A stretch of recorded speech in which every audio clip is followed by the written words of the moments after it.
On the morning of October 19, 1986, a small package arrived at a quiet home in Ikeja, Lagos. It looked ordinary, official, harmless.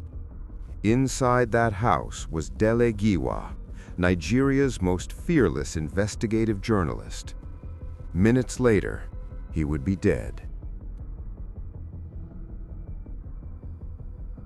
This was the day journalism met its deadliest silence.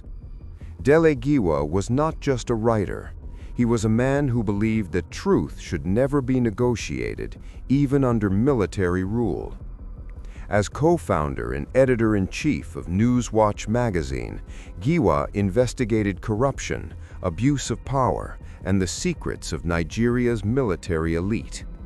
At a time when fear ruled the airwaves, Dele Giwa chose courage, and that choice made him dangerous.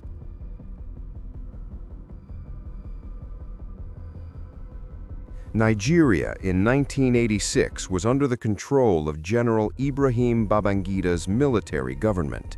Criticism was risky. Investigative journalism was seen as provocation.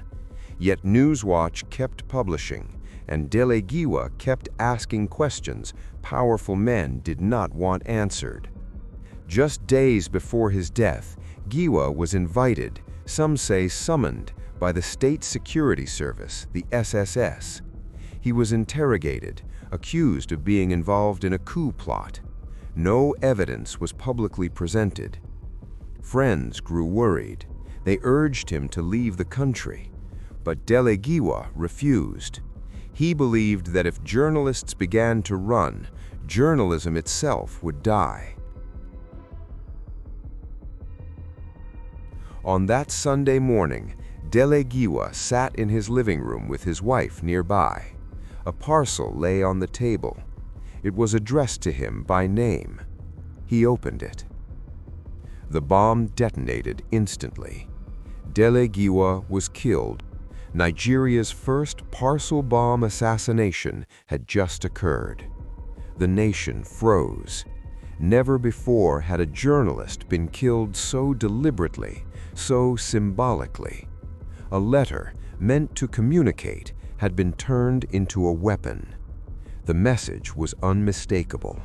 Truth could be delivered like mail and destroyed just as easily. Almost immediately, suspicion turned towards state security agencies. Why? Because of the timing, because of access, because Dele Giwa was interrogated shortly before his death. In public discussions, several names were mentioned, not as proven killers, but as suspected figures connected by circumstance. Among them were senior officials of the State Security Service, including Colonel Halilu Akilu and Lawal Gwadabe. Both men denied any involvement. No court ever convicted them, but the questions refused to disappear. Investigations were announced, then stalled. Evidence went missing.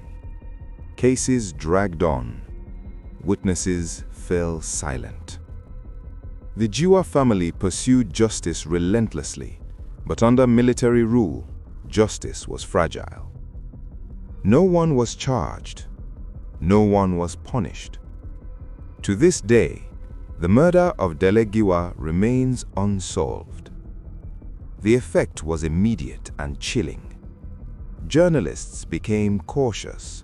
Editors avoided sensitive stories. Newsrooms grew quieter. Not because corruption ended, but because fear had arrived. If Dele Giwa, respected, prominent, international, could be killed with a bomb delivered to his home, who was safe? His assassination marked a turning point. It exposed how far power could go to protect itself and how easily truth could be erased. Yet even in death, Dele Giwa refused to be forgotten. Today, he is remembered as a martyr for press freedom. His name is taught, his story retold, his case still whispered.